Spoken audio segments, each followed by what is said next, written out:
Welcome everyone to another week of Wednesday night shooting. I am Tonya Rogers here with K-Side Seats SmackDown Live reviewer Andrew M. Swift. Yay, Yay! yay. We're here again to talk everything about the wonderful week in WWE. Yes, and he's laughing. I'm already laughing. Oh no. Full disclosure, though, Yeah. I did not watch Raw live. Did you? I have not seen a single second of Raw. Well, I've seen some seconds. I went back and watched it just for this. Well, I watched the main event for my own pleasure, but Right, of course. just for this show, I went back and watched because everybody was talking about the whole "This Is Your Life" Bailey segment, and because the fuckamoo of the week is whoever the fuck thought that was a good idea.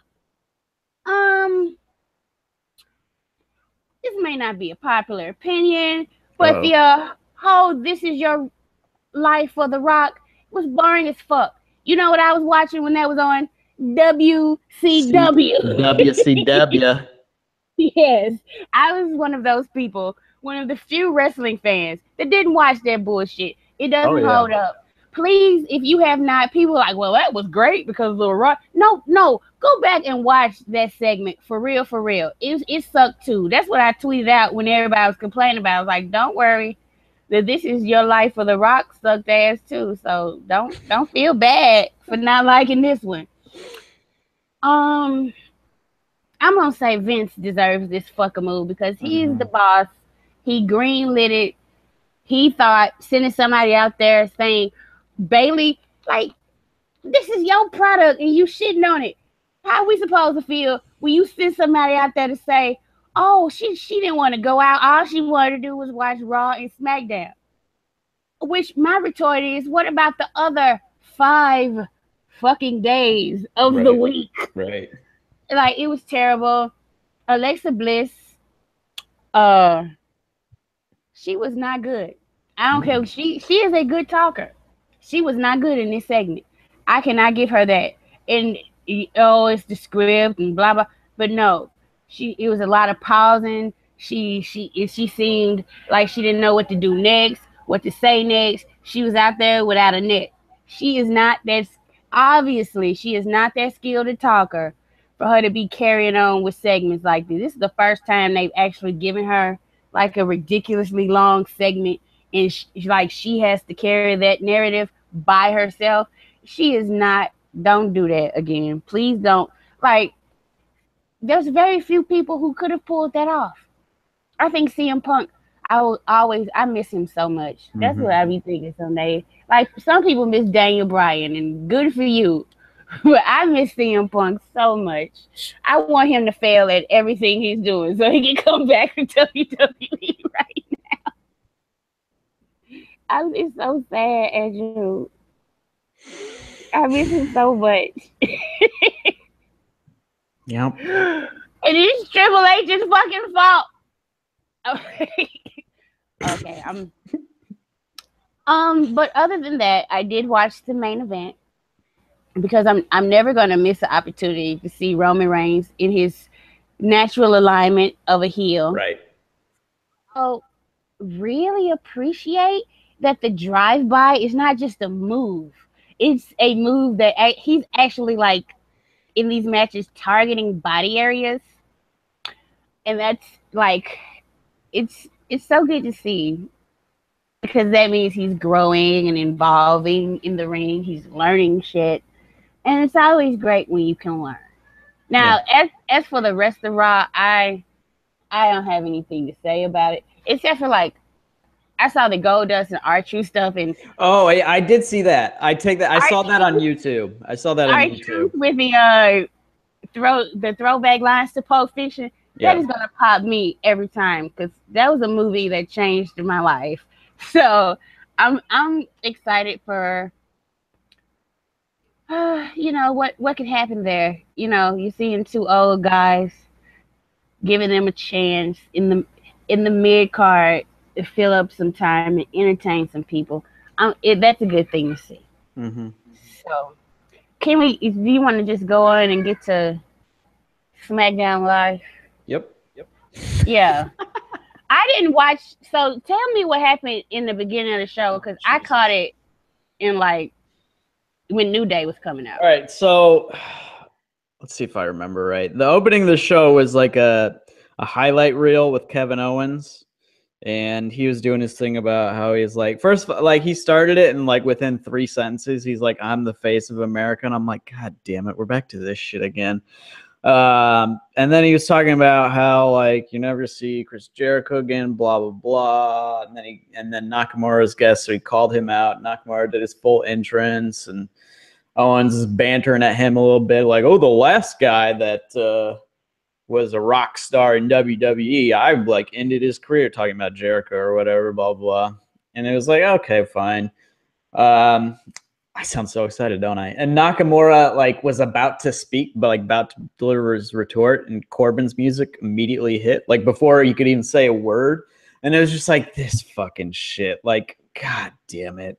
So then Corbin comes out and he's doing his thing. He's like, blah, blah, blah, blah. He calls Kevin Owens Cartman, which is a thing now, apparently, which there's a gif of Nakamura reacting to it, being like, "Oh, this fucking bullshit."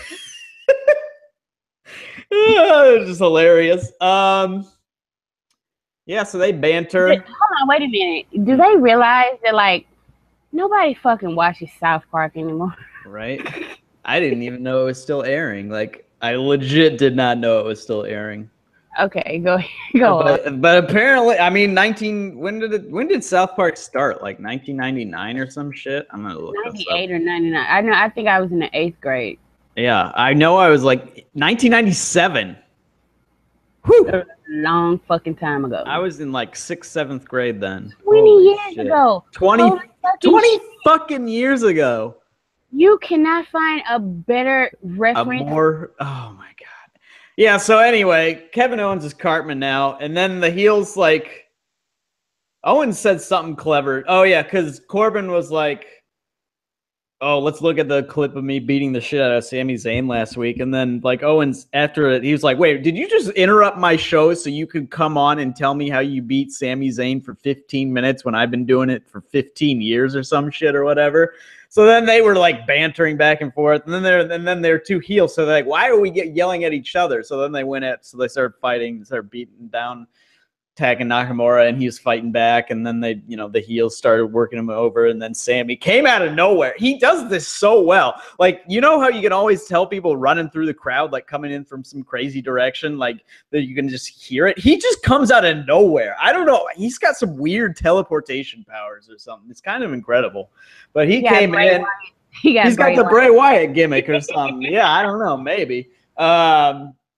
So he came in and like then they started fighting and he had Sammy had a couple of good lines where he's like, "Corbin, this fight between us is far from over, and Kevin, you and I both know that the fight between us is never over," or whatever. So he's like, "Fuck it, let's do a tag match." And it was like, all right, okay, cool. It was like the most obvious thing ever, and it was like so formulaic, you know. It was because everything is so by the book, mailed in right now. Like there's very little innovation or creativity or effort or investment being put into the product apparently from the company, or at least that's how it's appearing on screen at least. So it was your basic promo segment to set up a tag match immediately for 4 guys who are going to be in this multi-man match next month at the pay-per-view. It's basically just essentially what Raw has been doing in different slightly different formats for the last couple of weeks or whatever with the whole 5-way shit.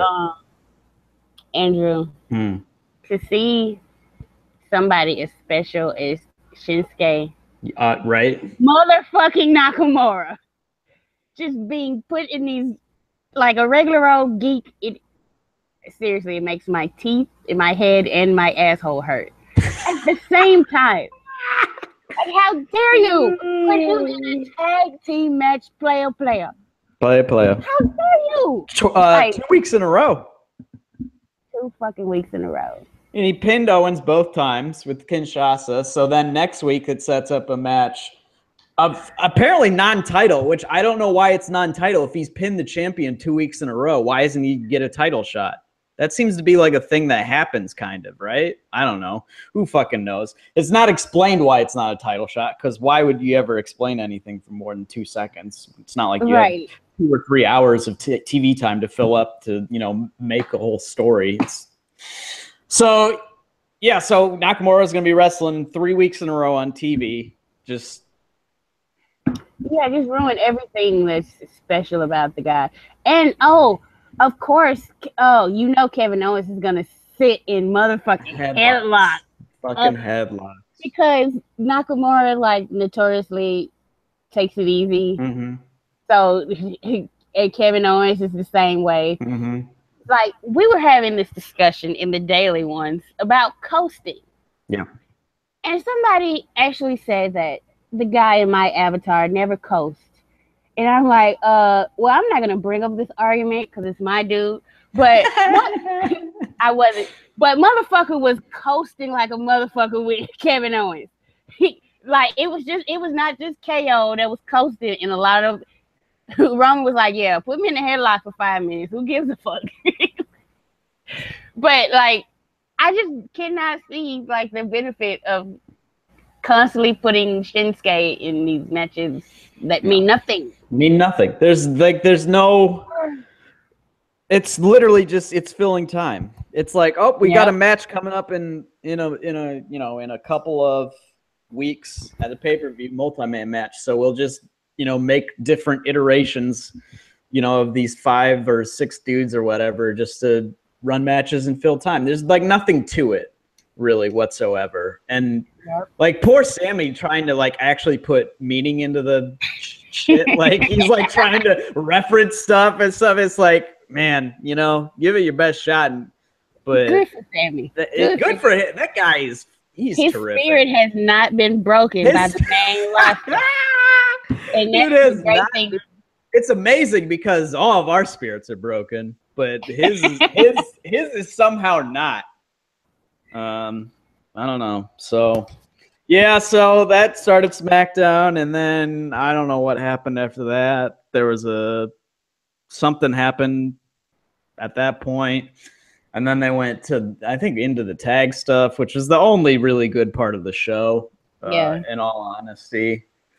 So that stuff was great, and then they did the women's stuff in the main event. It was, it was whatever. It was very bland. There were some very good parts. All the tag stuff was terrific, but otherwise, whatever. Do you think that the silhouette in the it was definitely summer. It was definitely summer. Do you think is there a possibility that she might be?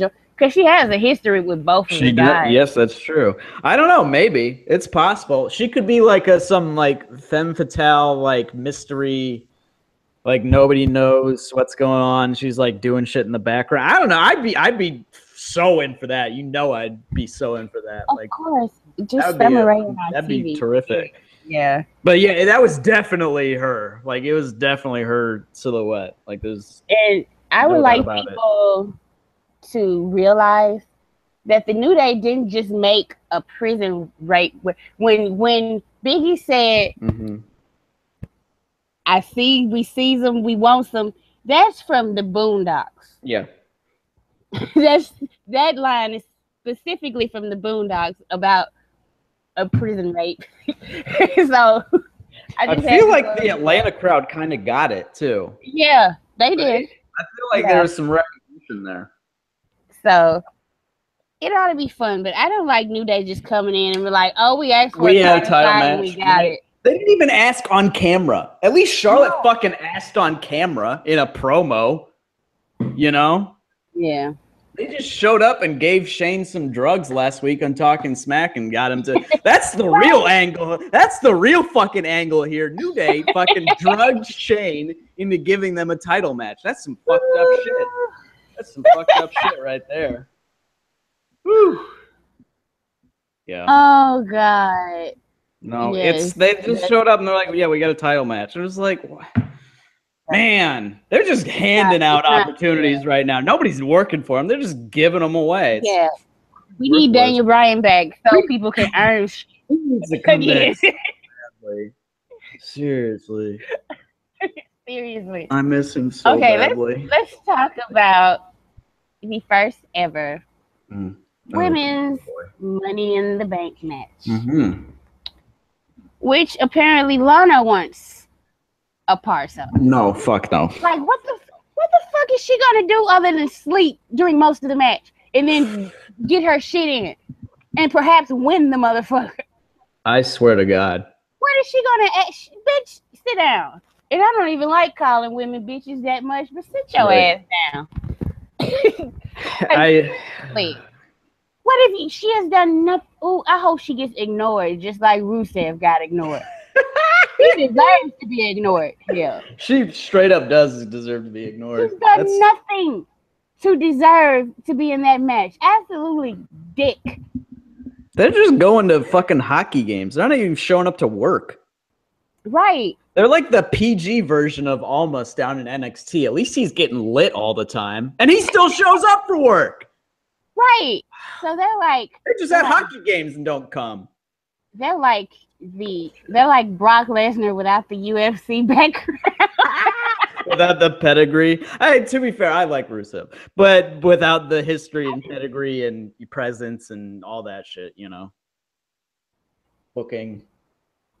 So that does bring the question that who would we're assuming Naomi isn't going to have a match then, which is weird.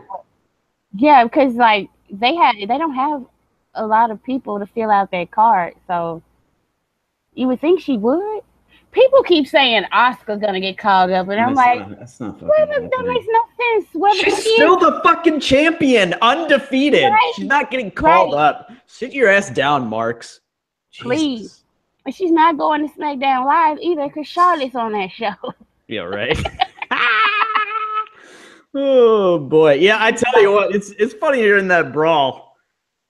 The two big spots. Charlotte powerbombing Natty through the announce table and Charlotte doing a moonsault onto a bunch of... First of all, it's weird to do a moonsault during a brawl. That's strange. All right? Like, you're fighting. You're not going to be like, all right, I'm going to climb into the ring now and just fucking do this moon. No, just fucking punch people. Anyway. That was weird. And Shane fucking... I swear to God. When his music hit, you called it. You were telling me, you're like, this is about to happen. I was like, yep, it's definitely about to happen. And then his music hit, and I'm like, okay. And then he fucking does his dance and like high fives fans on the way to like walking to the ring. I'm like, what the fuck are you doing? I'm pretty certain they're still fighting at ringside, and they're just like tiring themselves out while he's like walking to the ring, and then they're all laying dead, and he's still doing his shit. And he's like, what's up, Atlanta? It's like, the fuck are you doing, man? Like...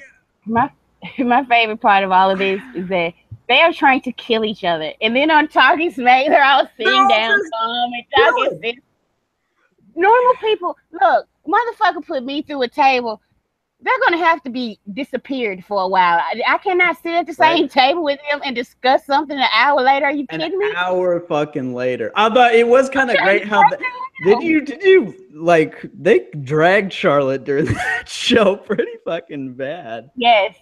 It seems Wimmer. like she said Wimmer. And all the heels were like, "Oh, Wimmer!" They all fucking mocked her. I was like, "This kind of feels a little shooty.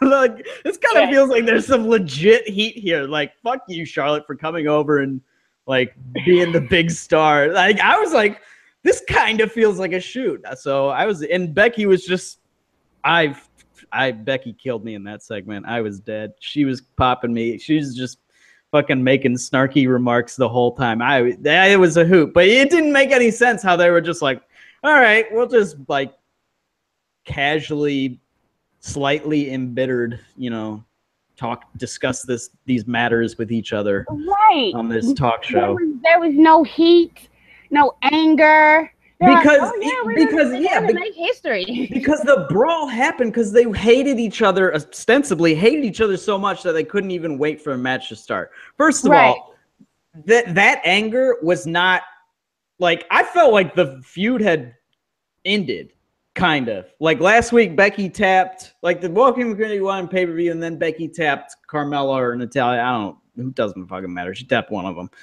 And it kind of seemed like, all right, we're going to not necessarily, move on entirely from this, but it seemed like we're starting to go back towards the title, a little bit more in that conversation. And then all of a sudden it was just like everyone fucking hates each other. And I was just like, I thought they were like kind of got it out of their systems. Like that's how I interpreted it. I don't know. Maybe I was the only one, but it was very, very strange. The whole segment was very odd, but everybody loved it because they gave the hashtag history making historical announcement. So, so everyone's like pop for that. So whatever. Well, let's talk about another piece of history that happened last night. Shit. What happened last night? Sasha Banks. Oh, yeah, okay. 205 Live. And I know you were kind of dreading this happening. You were like, they're going to have her in fucking 205 Live.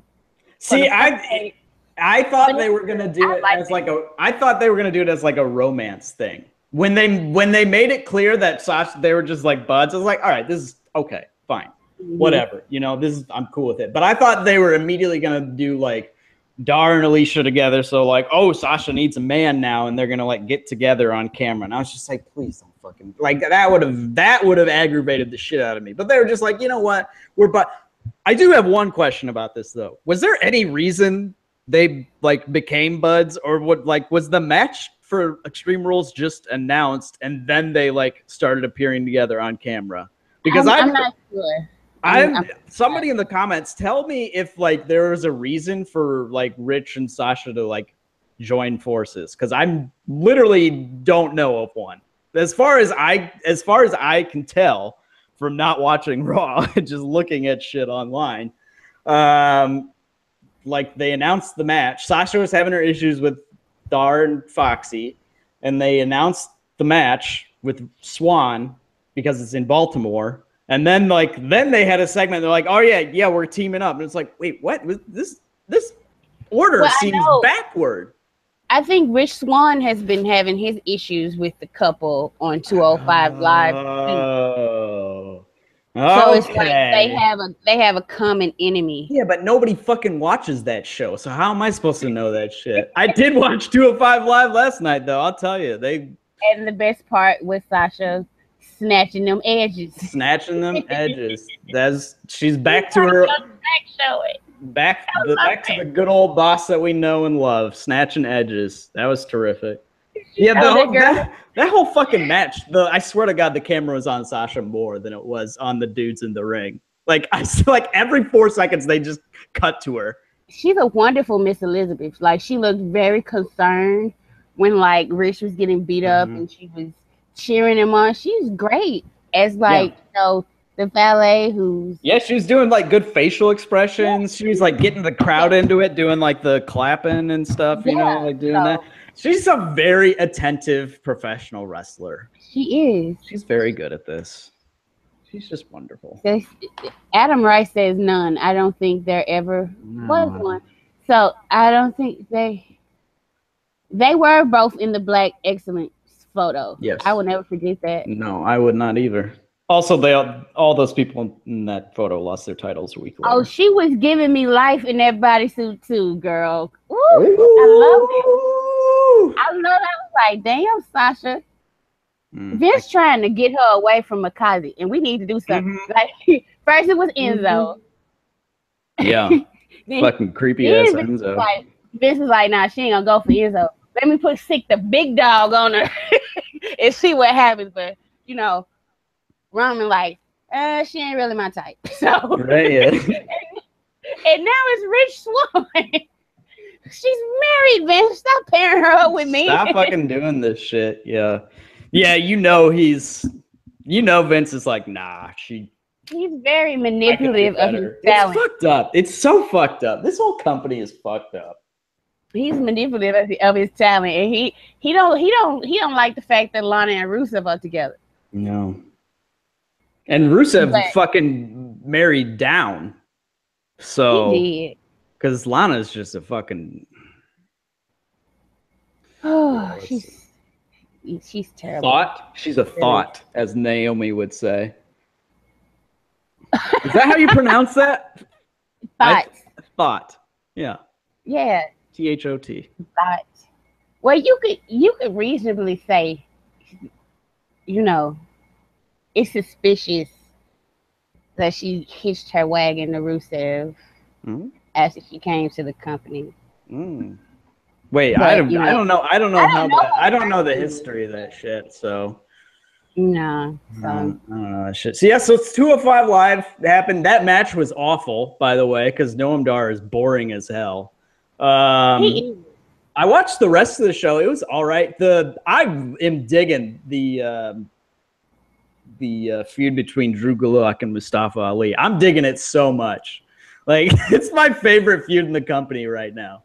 Like, without question. Like the whole, including NXT. Oh, fuck. I forgot NXT. Yeah, everything in NXT is better than anything on the main roster. So I just just main roster shit then. It's main roster. Yeah. NXT is in a world of its own right now. I don't have a favorite feud on the main roster. Yeah, I don't have a favorite feud on the main roster. I guess I'm kind of looking forward to what happens if Finn Balor wins Sunday to see how they treat him against Brock. But nah, I'm not really into any feuds going on right now. Yeah, I'm not. I don't want to see Finn and Brock because I worry. It makes me worry. Honestly, what they should do, they should fucking put Finn over. They should just fucking do it. It would because WWE right now feels so fucking stale and so mailed in, and like it seems like they're putting in so little effort into the product right now. So it's just like they need to do something to get people to be like, oh shit, maybe I actually do need to pay attention right now until for the next month and a half until July 15th or 20th, whenever the Build the SummerSlam starts. Marcel made a comment. Still contend that the end story for Roman Rusev was supposed to be, I'm about to throw up. I can see it. Lana leaving Rusev for Roman. I could see it. Wouldn't surprise me. He likes black women, so that.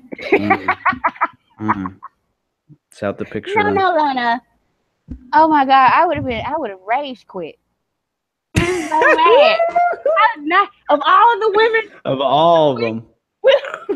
Of all the women, all of them in the company. No, not her. Yeah. What I think they should do instead of like WWE when they were WWF, they didn't used to wait a whole fucking year for WrestleMania for special shit to happen. They want Roman Reigns to beat Brock Lesnar. Why the fuck won't they just have him win Sunday and then beat him at Great Balls of Fire? Yeah. Just fucking do it. Just do it. Just fucking do it. Yeah. It baffles my mind. Just fucking do it. Just have him beat Brock all fucking ready. We know that, and instead of that, you're going to feed these other guys to Brock. And then Brock's going to shit all over them during the match unless they get smart and wrap him in the face and make his teeth clatter, which, Finn, I don't even know if he's capable of doing that. But, the rumor is that everybody in that Fatal 4-Way is going to face Brock.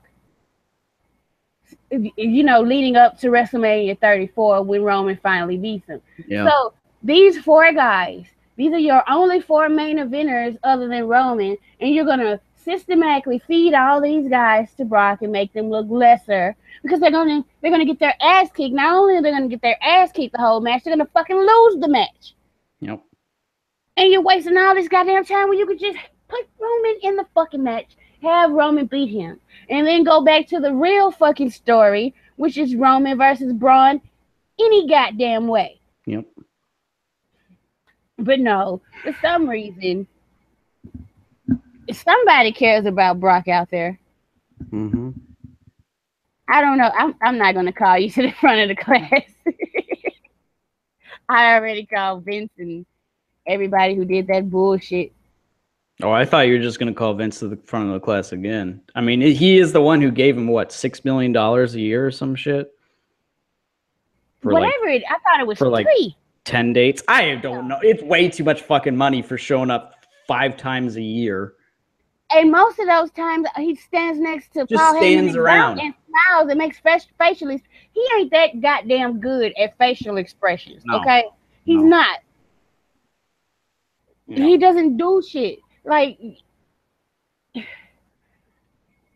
there. Like if he was showing up on Raw and having a surprise match here and there, because he never, like, when was the last time this fuck ever wrestled on Raw? It had to be when he was like a full-time wrestler before he came back. I don't think they're getting their return on all the money they pumped into him. No, I don't think they are. And but okay, I talk shit about Brock, but please miss me on talking on you trying to rationalize any way that Jinder Mahal is better than Brock because he shows up. Come on now, stop that. If Brock was being paid to show up every week, he would be a better fucking champion than Jinder Mahal. Please stop it. Please. If he was showing up even like once a month. Yes, if he was showing up once a month and doing stuff to carry the narrative. The problem is Brock is bored with all doesn't give a fuck. Yeah. He don't want to. Yeah, he thinks most of these wrestlers are beneath him, and you're not going to change that. And like, I could buy Bray cracking him in the mouth. I could buy Samoa Joe cracking him in the mouth. Even Seth Rollins, who broke John Cena's nose, I can buy Seth Rollins shooting on him, but not Finn Balor. And I don't know, man. And that's what it's going to take. Like, Vince cannot make Brock sell for somebody if Brock doesn't want to. Vince can't make Brock. Which is a fucking issue. If that's the case, you should fire his fucking ass. Right? Yep. So main roster's great. Right. What, but 36 minutes? Yep. We got 36 minutes on the main roster. I agree. Brock don't want none. I think AJ would crack his ass too. That's true. It's fair. He wouldn't hesitate in the beginning of the match. But I think like the word has gotten out like of what you got to do when you get in a match with him. That's why like Ambrose was upset and Brock didn't want to do anything. He didn't want to give anything. And everybody was coming down on him. But then Roman said this exact same thing. He was like, yeah, he didn't want to give me shit either. But when the bad way, Roman was like, okay, you ain't got to give me. And I just recently, because there was a discussion about WrestleManias and which one you like more. Was it 30 or 31? And I said, I like 31 better, of course, for obvious reasons. But I fell asleep on WrestleMania 30 when it was live. And can you believe, as I was watching WrestleMania 30 this past weekend, I fell asleep on it. But I went back and I watched the main event between Brock and Roman. And like when Roman is on the apron and Brock comes at him and he gets that knee to the face, Brock is legit after that spitting out blood. So that was like like Roman had in his head like, I'm really gonna have to fight him like I'm actually in a real fight. So I think it annoys me too. With Dean did put a lot of work into that Brock match, but he was hitting him with kayfabe work punches, and Brock just wasn't gonna respect it.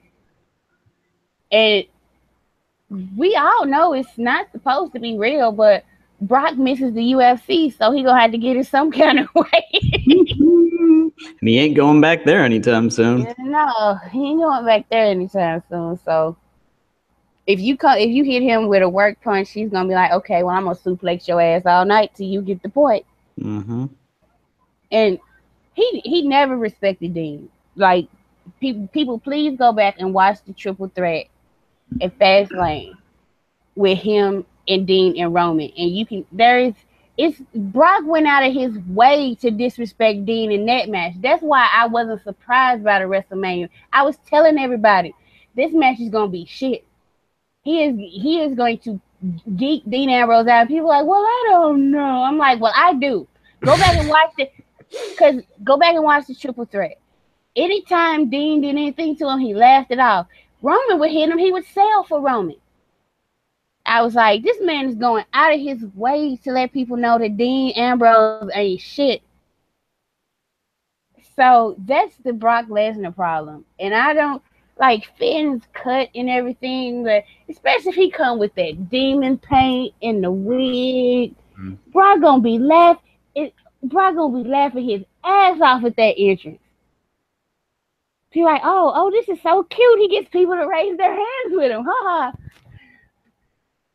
He's here to put tears in children's eyes. Remember that.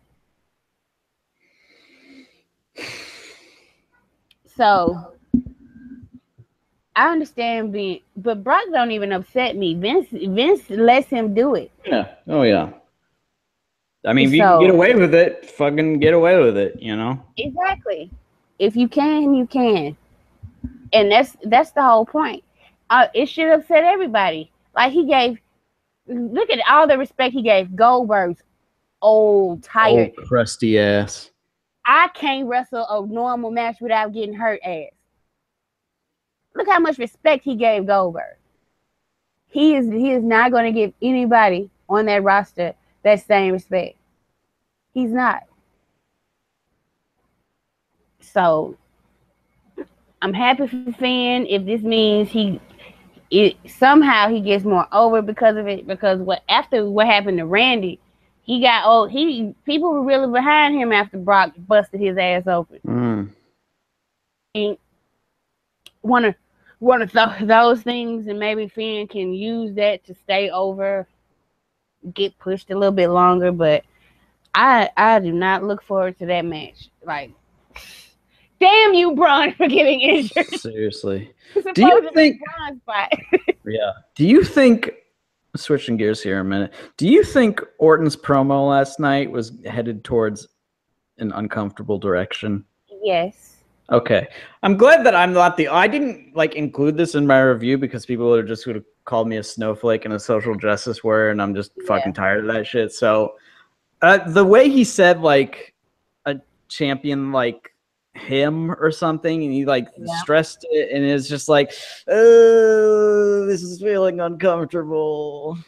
Especially knowing his history. Especially, knowing who he is as a person. You know, it's not great, and it's contributing more and more to this just general malaise I have with WWE. Honestly, it's part of it is because the product is bad, but a large part of it is because real shit in the world is so bad. And then I think, oh yeah, there's a McMahon in the cabinet, and they gave millions of dollars, and it's just. When the product is bad, that sort of shit gets very hard to overlook. And that's kind of where I'm at right now. So I don't know. I'm just very down on WWE. Well, one thing I found out yesterday is that the biggest snowflakes are the people who support the current president. That has always been the case. No fucking doubt about that. They can when it's somebody. How dare Starbucks change my fucking Christmas cup? Right? Fucking morons. or like feeling like, okay, this is not wrestling related. Let's go on and get on into this. In case you people didn't know, Kathy Griffin, who I am a fan of, I'll just be honest. She did something really fucking stupid. And she, like, I don't know why people would fucking do this. Like, it's the president. She posted some images of her as if she beheaded the 45th president. Now, I don't condone these at all. And she shouldn't have done that. Now, first of all, some people are like, well, if a celebrity had did that to Obama, stop your sentence. Liberals run Hollywood. Nobody's gonna, if they want to fucking work in entertainment, they're not gonna fucking do that to somebody like Obama. They're gonna be blacklisted. They're not gonna fucking do something like that. Well, hold on. There was a celebrity who started their political career by claiming Obama was not an American citizen. But he didn't pose with an image of the president dead. Yeah, you know what? 6 of one, half dozen of the other. Like, one is clearly a joke. Like, a bad joke, nonetheless, but a joke. I don't think Kathy Griffin is actually saying she's going to behead Donald Trump. No. But Donald Trump literally said, and still does, I believe to this day, pretty much, say that the 44th president was not an American citizen. And he only said it because he was black.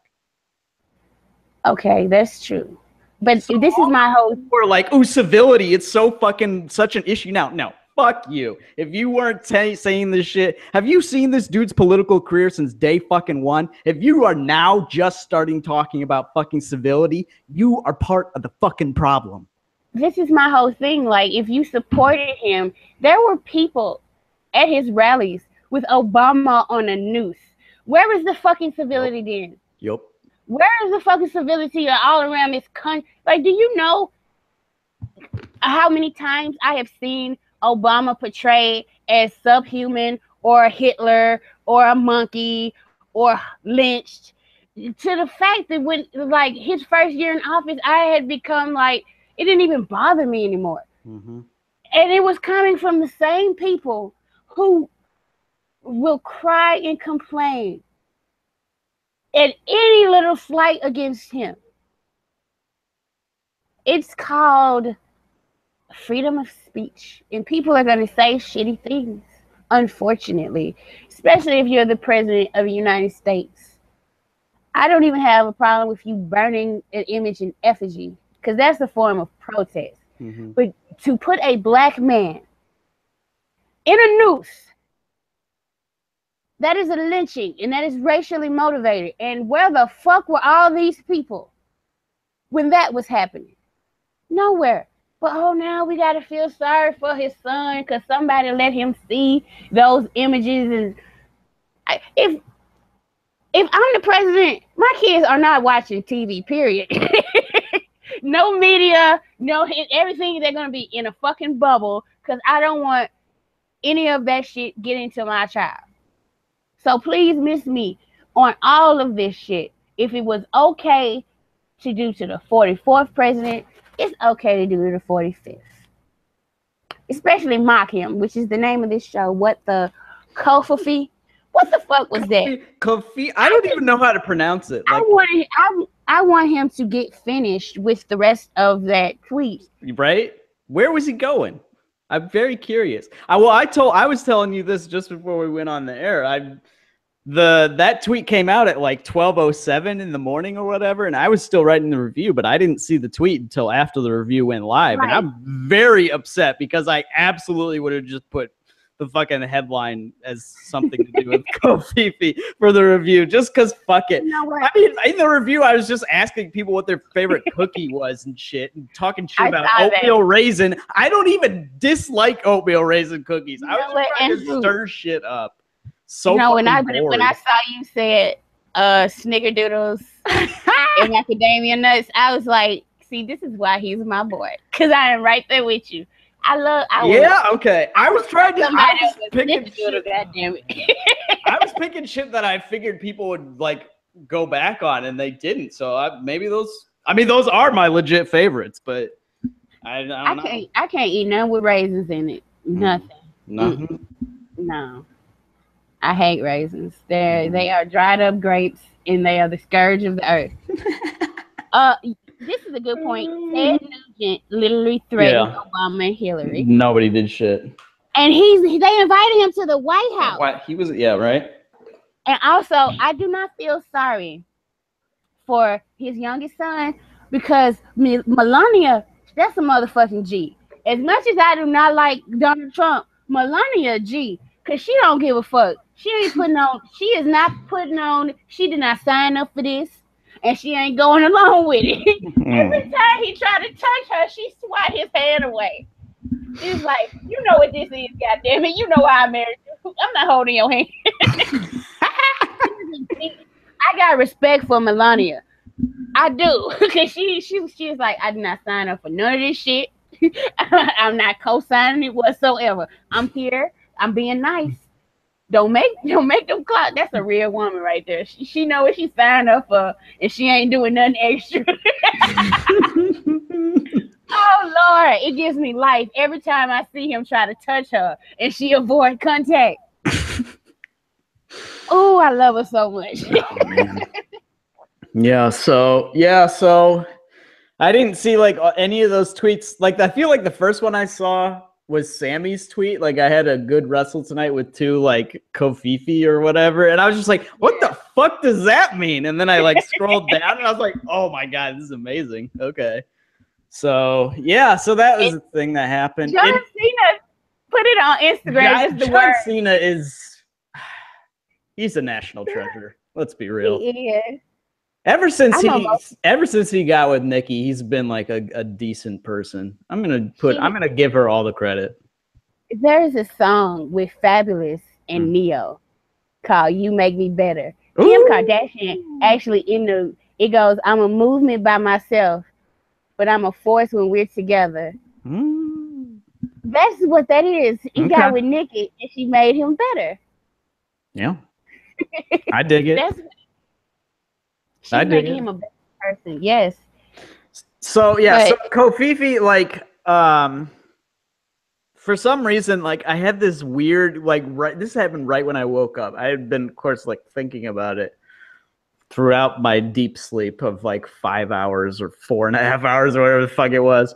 And I woke up, and for some reason, like, the first image I had in my mind was Shane McMahon doing like his weird shit during the women's segment, and then it went to like an imaginary scenario in the back where like Shane was pitching an idea to creative, and it's the old joke where Shane walks into the room and just writes Brock on the whiteboard or whatever. I'm just imagining Shane walking into a room and just writing Covfefe on the whiteboard and just fucking putting it down and walking out. So that's like the confused, like, funniest fucking image in my head for like the whole day. It's been killing me nonstop.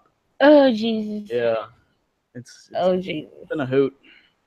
I will say this about Shane McMahon. When they were all in that photo in the Oval Office, he was the only one wearing a blue tie.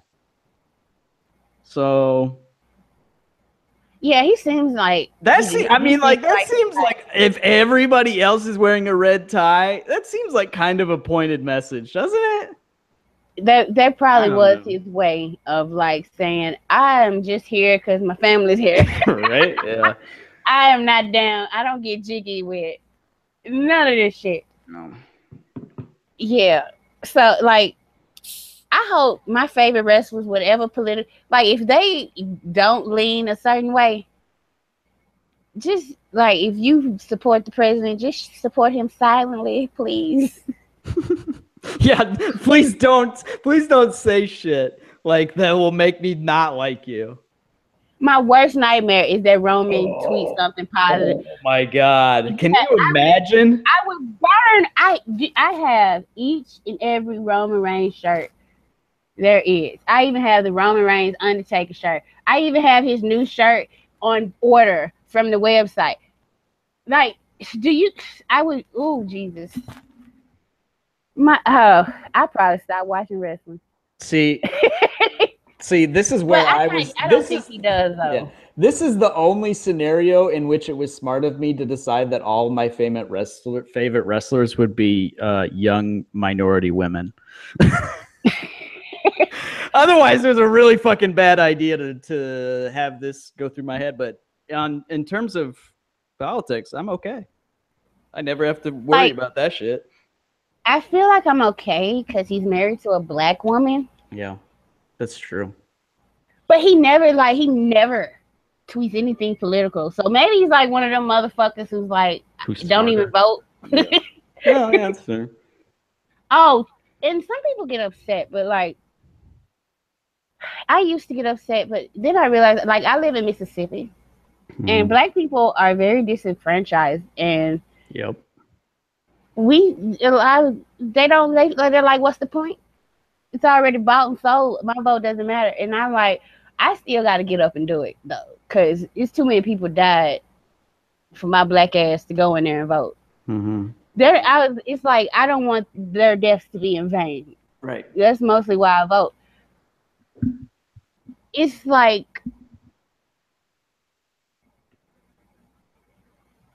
the dude that hosts the Daily Show. I heard him in an interview, and he was saying that like Democrat and Republican, like they're really driving people apart, because a lot of people who vote Democrat, and I can attest to this, they voted because it's the best option, and Democrats take it for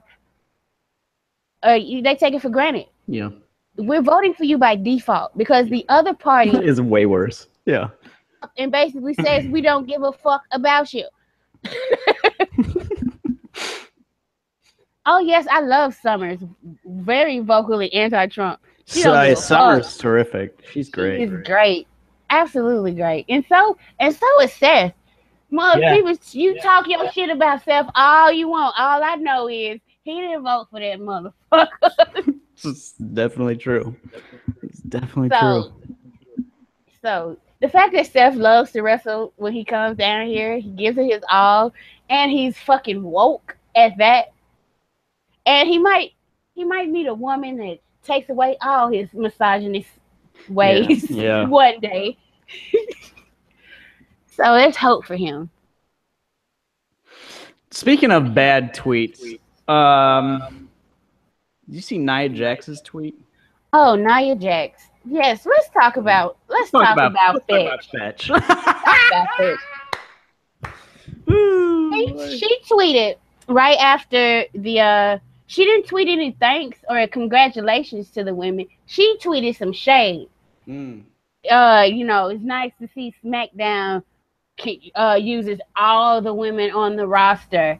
Well, maybe they would use you if you were any good. Yep. They're not using Dana Brooke either. This is true. They're not even using poor Mickie James. She gets used as enhancement though. That's true.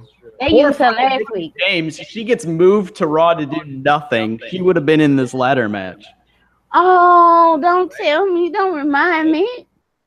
Instead of Tamina, we could have had Mickie James. Right? Oh, God. And Mickie James, I done seen her in some dope-ass cage matches in TNA. Yeah. That's the one thing TNA, they was way ahead of that shit before W.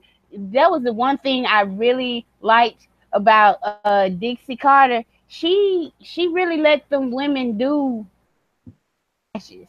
Like there was a woman there named Roxy Laveau, and her thing was she was like the hardcore bitch. She would get busted open, and now I'm not saying everything they did was smart, because there was a situation with Daphne where she got fucked up real bad and they didn't want to pay her medical bills.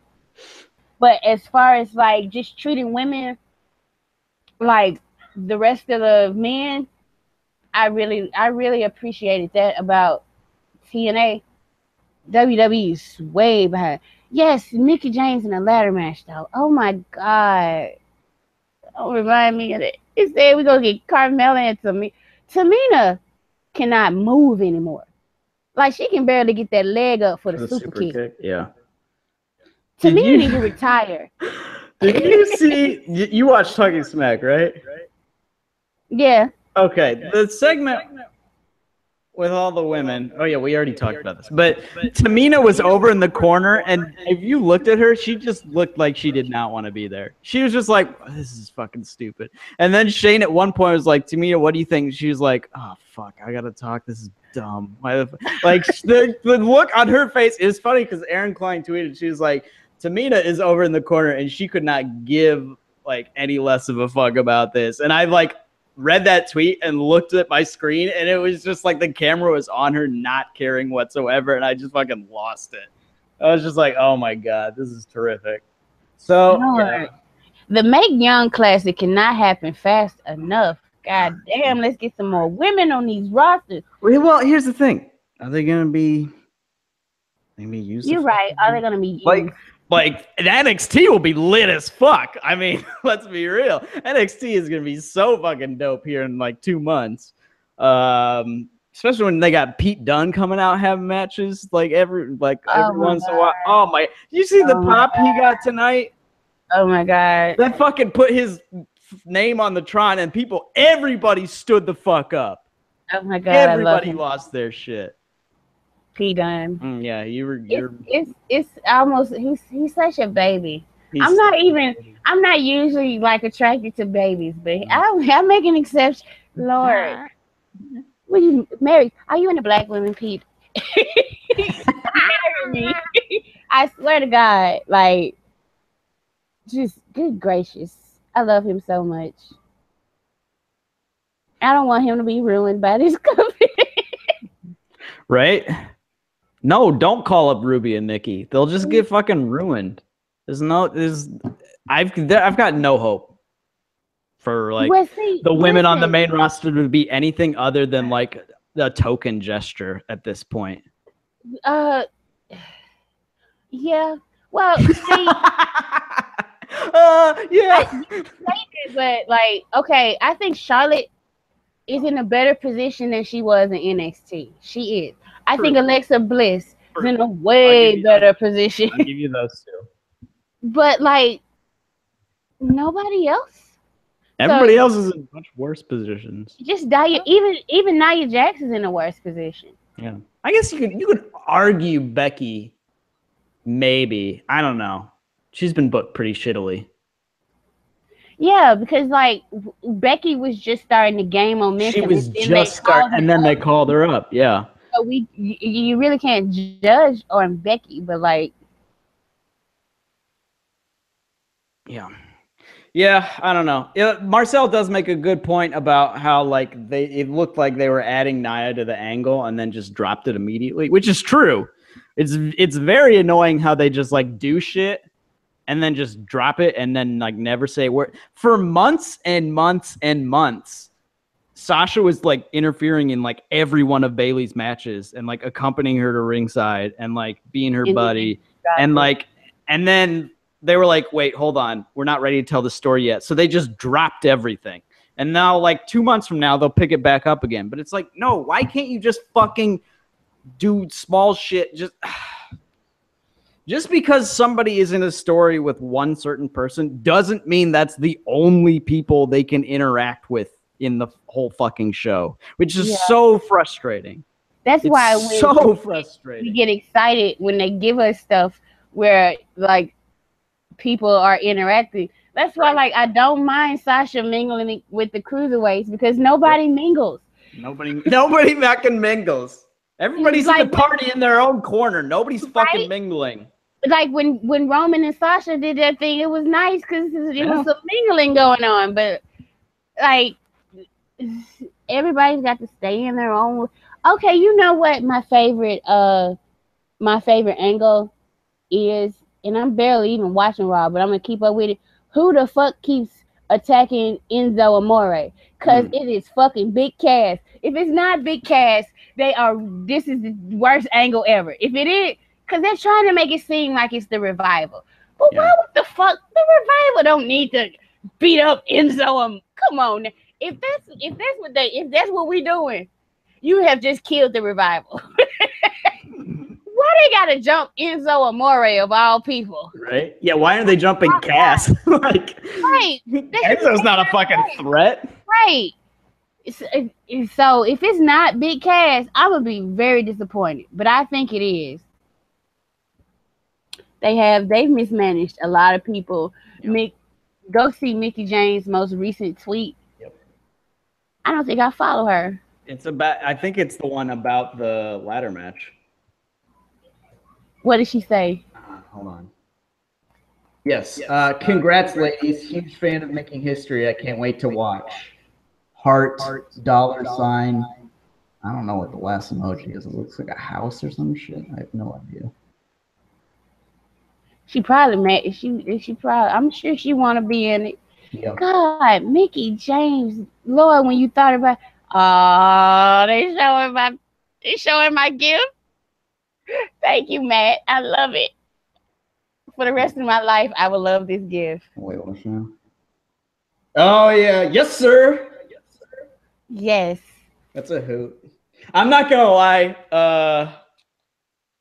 What was it?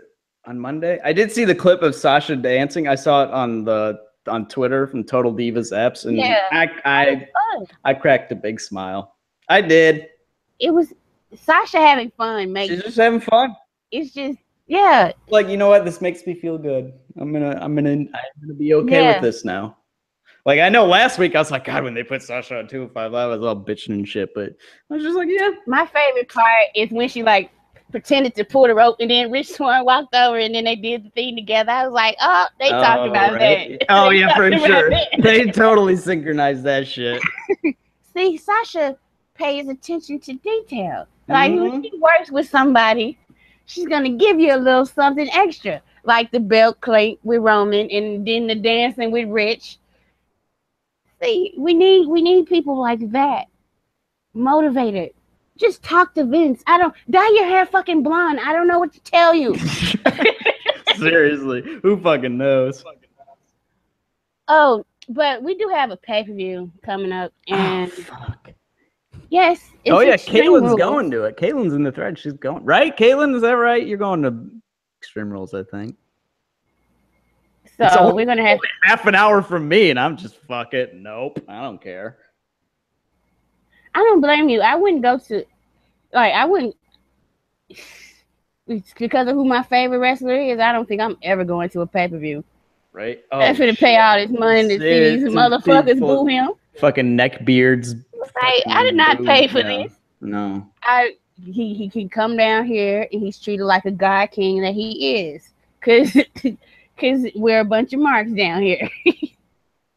I don't think we are not smarts. Like, we'll be on the internet and we'll know all this shit, but when it's time to go to the show, their face we're cheering them, their heel we're booing them. It's just how we operate down here. So let's see. That's kind of how I've started to operate too. Like, every show I've been to in the last, I guess I haven't really rooted for a heel at a show since Takeover Brooklyn 2015, when I was rooting for Sasha. And come on, it was Sasha Banks. She was a heel, but how could you not? It's how could you not root for Pete Dunne at this point? You know, that's kind of where he is in my mindset. He's too fucking cool to boo. You know, I just can't do it. He's just wonderful. Everything about him is wonderful. Right? The way he talks, the way he walks, the way he wrestles. He's everything. And he's so young. How can you? He's 23, 24. He's been doing it for a long, a decade, though.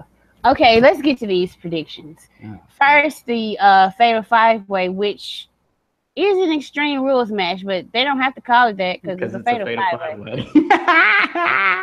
Between Roman Reigns, Seth Rollins, Samoa Joe, Bray Wyatt, and Finn Balor. Who do you predict? I think Finn's going to win. Yes. That's what everybody thinks. I don't maybe they'll change it up. I don't know. So, okay. If they were going to serve us a swerve, because Finn it's been made obvious the choice. Mm-hmm. Who would the swerve be? Well, now I don't know. Now you've put the idea in my head of just like have it be Roman and just have him win. So I want that to happen. Like, Me too, but it's not gonna happen. It's not gonna happen. It's gonna be I don't fucking Bray probably or some. Bray is the second option. Well, you know what? Like, I know people are tired of his shtick, but this is one of the few matches that for Bray that I could look forward to because Brock likes Bray for some weird reason. I don't know why, but he does. They both he played sports, I guess. I don't know. Maybe his father worked as an agent and Brock knows his father. Maybe. Some kind of tie that way, but yeah. Yeah, so I agree with you. If it's not going to be Finn, it's going to be Bray. Also, because I think Bray was promised certain things on SmackDown that he didn't get. And so to make up to him, they might give it to him now. I don't know. Possible, yeah. Possibly. But, like, I don't know. So, Bayley versus the Raw Women's Champion, Alexa Bliss, in the dumbest fucking match ever. A kendo stick on the pole match. Is it true that the stipulation in this match is that only the first person who grabs the kendo stick can use it? What the fuck? Why? Why? I don't know. That seems like a very stupid, convoluted way to get to a disqualification finish. So you think Alexa's going to get it? Well, see, if I'm Alexa, and if Bayley gets the kendo stick, I'll just take it from her and wrap her ass. Yeah. Retain championship. So yeah, it's set up for some shenanigans. And I think that's another thing that Nia Jax might be upset about, because she was supposed to be the person to protect Alexa Bliss's championship with the promise of a future. But in this match, there really is no reason for her to protect it because of this stipulation. And she might be completely factored out of the story. So I understand her frustration. Mm-hmm. I do. It's stupid, but Alexa retains. Yep. And it's going to be a stupid way. It's going to be some dumb way that it happens, and it's going to make Bayley look like shit. And just like pretty much everything has made Bayley look like shit for They have been making her look like shit since Alexa was called over. Yep. They've been making her look like shit. Yep.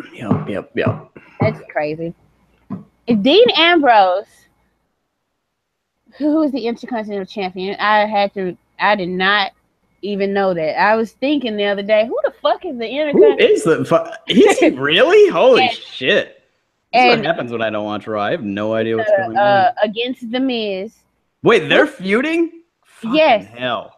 With the stipulation that if Dean Ambrose is disqualified, The Miz will win the Intercontinental Championship. And I think that's exactly what's going to happen. So, Dean is going to lose the title by disqualification. Yes. Why the fuck would... See, I explained this to you before. There have been stipulations like this before. And it was a good character developing thing where Christian was a slimy asshole and Randy Orton was the hothead who can't fucking control himself, because people don't remember this, but in storyline he had doctors come out and say he has this condition where he cannot control his anger and he can't be held responsible for it. Like, that was a thing that happened. Like, in kayfabe? Yeah. Holy shit. This is when he was feuding with Triple H and he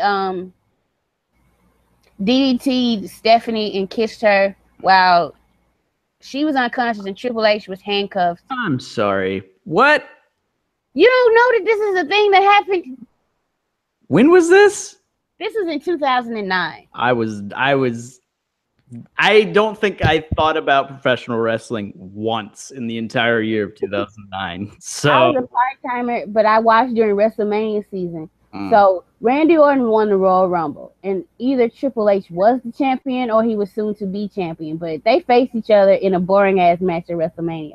But the build up to it was interesting because he punted Vince McMahon and got away with it because he had those doctors and lawyers say he had this condition where he couldn't control his anger. And yeah, Triple H, he did this. He handcuffed Triple H. This is when Legacy was a thing, and he had Cody Rhodes and Ted DiBiase Jr. with him. So he had Triple H handcuffed, and Triple H was conscious. He could see everything, but he couldn't do shit. He DDT'd Stephanie and kissed her right in front of Triple H. And then Triple H responded by taking a sledgehammer, going to his house, and beating the shit out of him and destroying his house.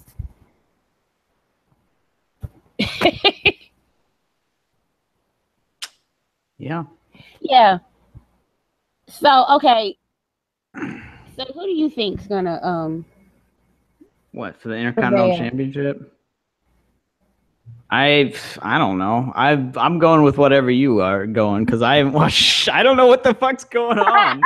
I have to fucking review them. I have to preview a match, which I have watched. Gave you the cruiserweight match. I have literally watched none. I was just like, fucking hell. Cruiserweights. Oh, I haven't watched a second of this program. So. Okay. Whew. The Hardy. Well, then you're going for the Miz winning via. Yeah, sure. Why not? Some fuckery. So, the Hardy Boys take on Sheamus and Cesaro in the steel cage match for the Raw Tag Team Championship. That sounds lit, actually. Yeah, that's good. Either the Fatal 5-Way by sheer will of Roman and Finn, or this match will be the match of the night. Yeah. Either or.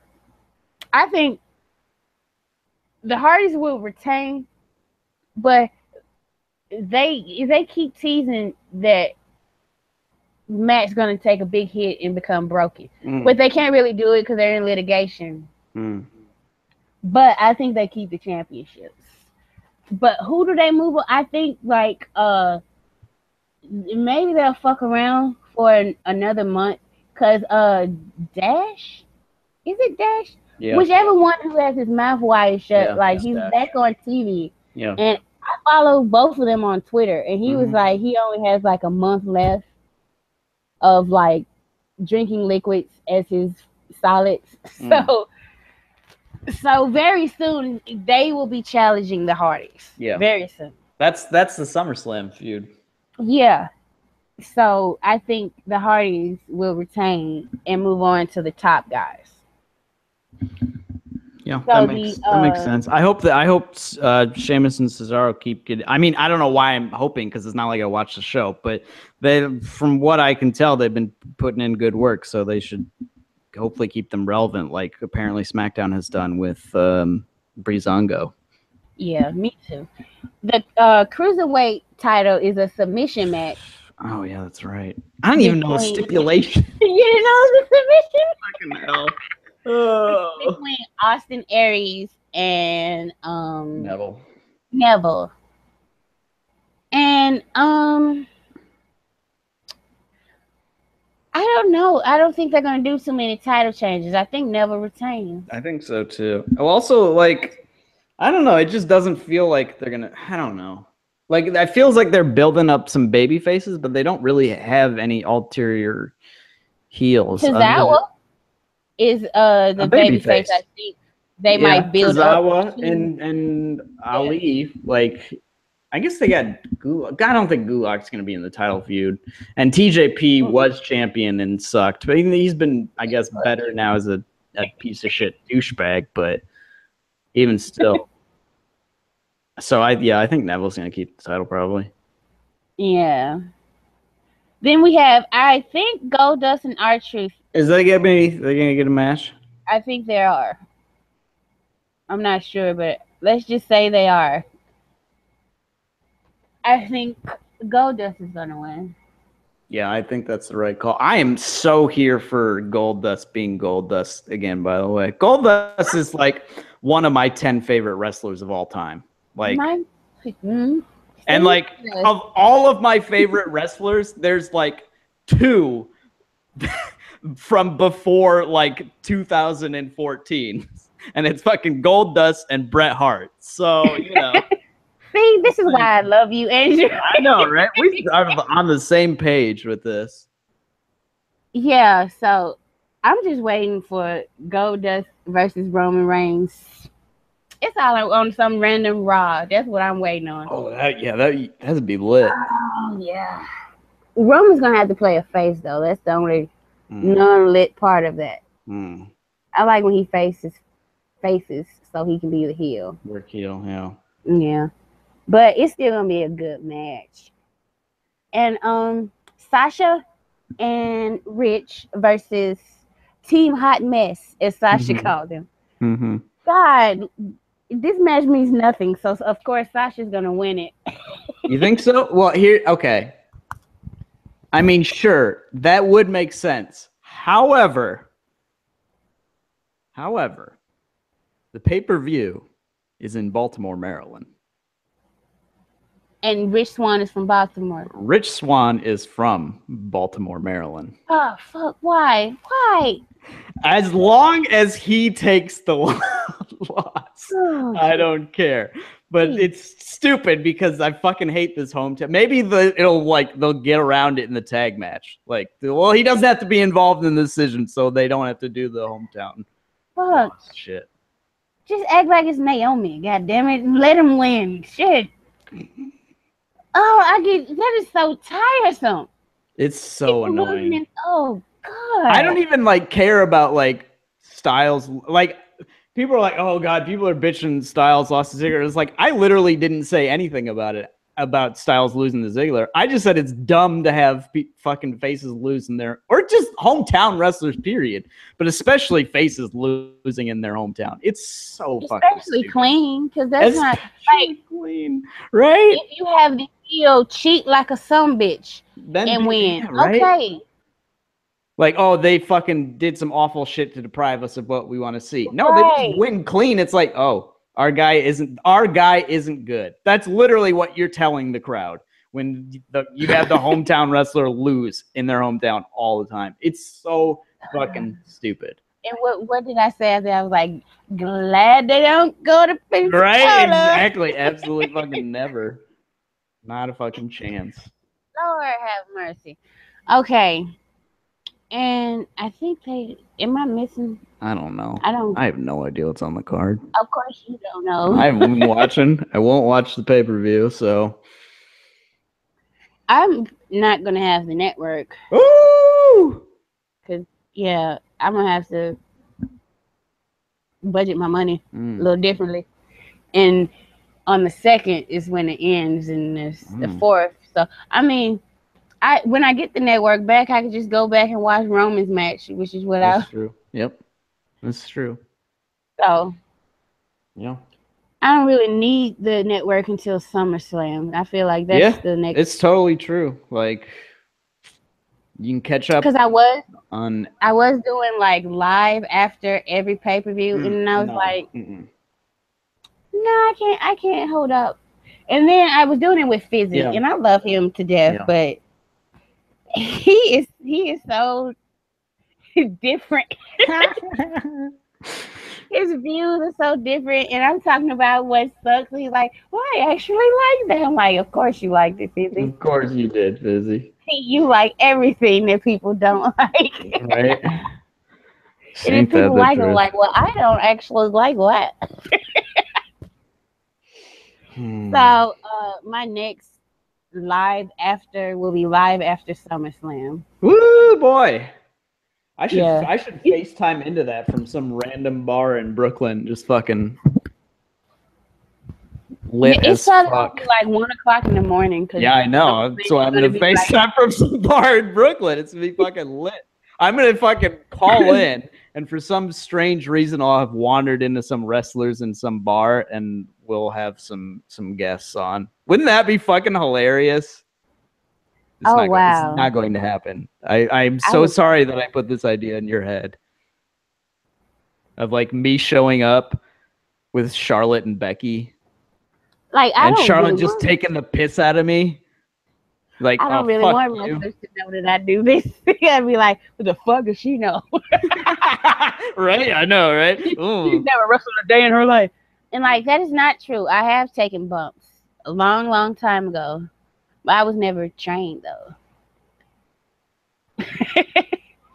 I think that is all of the matches.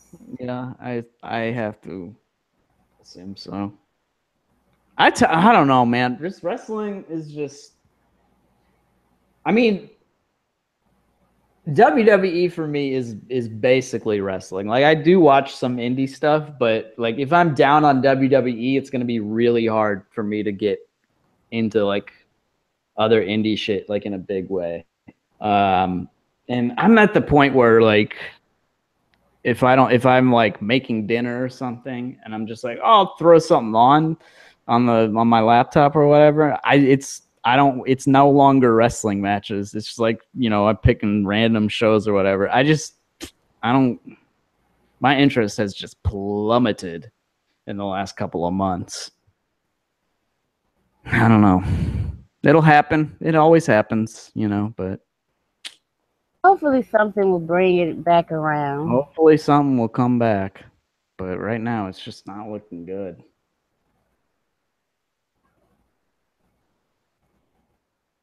Yeah, yeah. It's bad when like I don't really care Right? at all about anything. I'm like, yeah, no, I'm not gonna renew the network. It's only $10, but I'm like, yeah, I could buy something else with those $10. Right? Seriously. So I'm not gonna be able to see Money in the Bank either. Okay. But I'll just go back and watch it. Yeah. I'm basically waiting for us. And then, oh my God, SummerSlam's in August. Ooh, not a whole nother month. That's gonna be forever. Yeah. SummerSlam Takeover is gonna be lit as fuck. I'm hyped. I am hyped for the house show that I'm going to on June the 9th. And trust me, the next Wednesday is probably all I'm gonna want to talk about. I'm totally cool with that. I'm gonna see so many wrestlers, or hopefully I will, because like I just hope that Bailey and Sasha are both on the card. In a tag match. Don't they usually do that? Yeah. Yeah. Yeah, they usually do, but like I don't know, they might want to be stupid and just have Bailey versus Alexa Bliss, which is like I've never seen either one of them, but I really want to see Sasha. Yeah. In person, like I do, and I'm gonna be right by the. Wait, have you never seen her in person? No. Oh. She wasn't on the house show. It was Charlotte versus Natalia. Oh. Right? Oh. What a disappointment that is. Holy shit. The crowd, that was the quietest. You could hear people like cheering all during the match, like individual people. It was quiet. Natalia got basically she got a pity clap at the end after she lost. Mm-hmm. And Charlotte got woos because this is the South. This is Ric Flair country. So. I mean, everybody woos everywhere. It's like a thing. Right.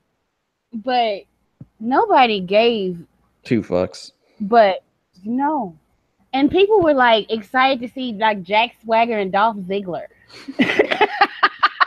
But those 2 ladies came out and people were like, oh, where are the Bellas? the year before, the year before when the Bellas came out, they got like the third. It was like John Cena, Randy Orton, and then the Bellas with the cheers.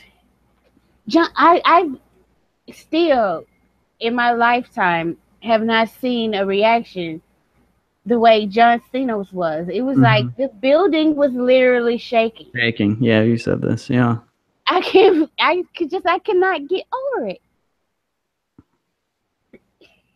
I was like, I see exactly why this company has been on his back for For the 10 last years. Yeah, 10. seriously. Yeah, no shit. And Yeah. yeah, so Well, that's exciting that you hopefully get to see Sasha. She is a treat in person.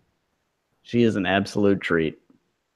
I know that's why I'm like I've heard so many good things, and I keep seeing like on her Twitter she'll retweet when people have taken selfies with her ringside, and I'm like, oh my shit! You telling me I can get a selfie from like my favorite male and female wrestler I in the same swear show? to God, if you fucking post this,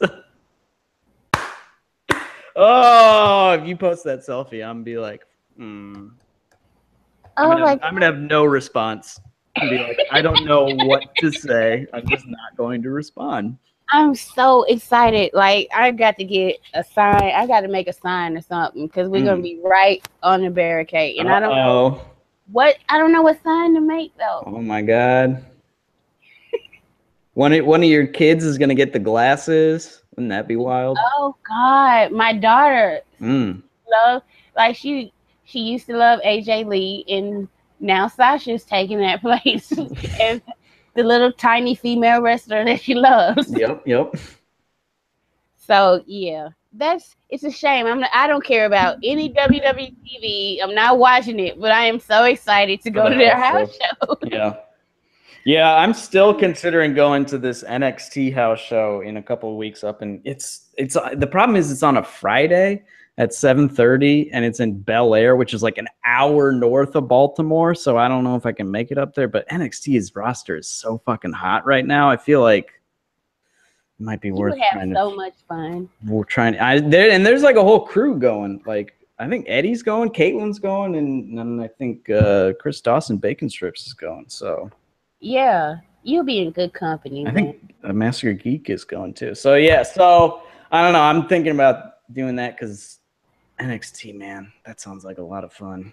I wish NXT would dare come down here. Right? Yeah. I would be there so fast. Yeah, just to have a chance to see Pete Dunne in person. Oh my God. Oh my God. Oh my goodness. Yes. My bucket list is filled with like, I want to meet these wrestlers and just get to look at them. I don't even get to talk to them. Just look at them. Oh boy. Just look at them in person. We were in the same room once. But yeah, I fully admit to being a mark. Before we go, I did want to talk about I saw Reby Hardy and Veda. Is that how you pronounce her first name? Veda Scott, yeah. Yeah, they were having a discussion on Twitter. And Reby was like, Veda said first that it's like a divide between the people in wrestling who still want to trick fans and those. Yeah, I like that tweet. But then Reby Hardy said, no, some people don't want to be tricked or do want to be tricked. And it's like they have certain weird like rules where they want to know everything, but they still want you to keep kayfabe. And so I just thought that was an interesting discussion because I just see it's how you trick me. Like, I think everybody wants to be worked, but they don't want their intelligence insulted. Right. And that's where the problem comes in, when you feel like the company is insulting your intelligence, or they're basically telling you need to like this person. You better like this person because we're not going to give you any other options to like but this person. So I think that's where the problem comes in. Yeah, I mean the whole thing of being a mark is like we want to get lost in it, and you do that by like presenting good stories and good characters, and you put them together, and and you give us a positive association with the product, and it's very easy to get lost in what's happening in front of you, But if you're not enjoying the product, then all those other questions come to the forefront real fast, and it gets really tiresome, Yes. And if you have just an overwhelmingly negative reputation like the main roster does, then I don't know. It's a fact of life. Yeah. Another thing, I don't think it was this past weekend. So my son was kind of getting smart to wrestling. So I just went on and ripped the Band-Aid off and told him like everything, and it's predetermined, and certain things hurt and certain things don't. But I basically told him it's a work and everything. So yeah. Boy. Yeah. That's a big moment. Yeah. He was looking at me like, what? I was like, yes. You can see. I was like, if you pay attention, you could tell. Certain times, most of the times when they fall, they always fall on their back, or if they fall, they always roll to their back. And so, yeah. So he's officially smart to the business. Oh. Yeah. It had to happen. I couldn't have him being double digits. Yeah, and still thinking this shit is real. Yeah, right. It's still real to him. All right, I guess unless you have anything else to talk about, it's time to get the fuck out of here. So Extreme Rules is this Sunday. It's on the WWE Network. You can watch it if you want to. I will not be. But if the pay-per-view gets you down for whatever reason, and it almost certainly will, then the remedy always to remember is that you can always just go hug yourself. Bye-bye.